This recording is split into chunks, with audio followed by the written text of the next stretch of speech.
بسم اللہ الرحمن الرحیم۔ السلام علیکم ورحمۃ اللہ وبرکاتہ۔ ناظرین، سعودی عرب میں ریسٹورنٹس میں ٹیبل سروس اتوار یعنی آج سے بحال کر دی گئی۔ سینما ہال بھی کھول دیے گئے۔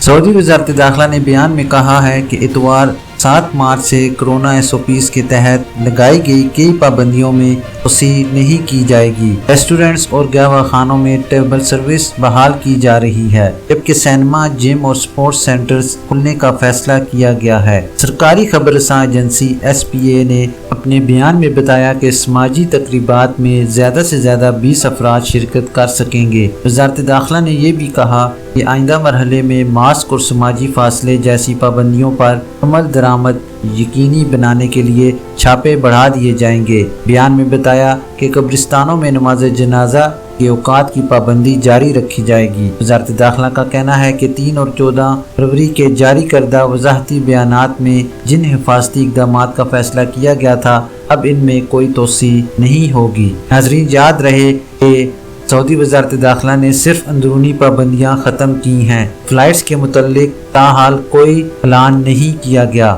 ناظرین، سابقہ دونوں بیانات کے تحت تمام تفریح پروگرام اور سرگرمیوں کو معطل کر دیا گیا تھا۔ سینما گھر، انڈور تفریح مراکز اور گیم سینٹر، نیز ریسٹورنٹ، گہوہ خانوں اور شاپنگ سینٹرز میں موجود تفریح سرگرمیوں پر بھی پابندی لگا دی گئی تھی۔ بیان میں بتایا گیا کہ اتوار 7 مارچ سے ان پابندیوں میں توسیع نہ کرنے کا فیصلہ کیا گیا ہے، تاہم کئی سرگرمیاں اس سے مستثنیٰ رہیں گی۔ بیان کے مطابق ہر طرح کی تقریبات اور سماجی پروگرام معطل رہیں گے۔ شادی کی تقریبات، کمپنیوں کے پروگرام پر پابندی برقرار رہے گی۔ شادی گھروں یا ہوٹلوں کے ماتحت تقریبات، ہال، استراحت اور اس کے مقصد کے لیے لگائے جانے والے خیموں میں بھی کوئی پروگرام نہیں ہوگا۔ ناظرین، انشاءاللہ جیسے ہی سعودی عرب میں فلائٹس کے متعلق کوئی اہم فیصلہ آئے گا، انشاءاللہ آپ کو بر وقت اطلاع کر دی جائے گی۔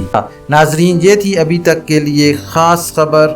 ملتے ہیں نیکسٹ بلیٹن میں اسی طرح کی معلوماتی اور اہم خبر کے ساتھ۔ ویڈیو ختم کرنے سے پہلے نئے آنے والے حضرات سے گزارش کروں گا کہ کائنڈلی میرے چینل کو لائک، سبسکرائب اور بیل نوٹیفیکیشن کو اوپن کر لیں، تاکہ اسی طرح کی آپ کو بہت اہم اور معلوماتی خبریں بر وقت ملتی رہیں۔ اپنا خیال رکھیے اور دوسروں کا بھی۔ اللہ حافظ۔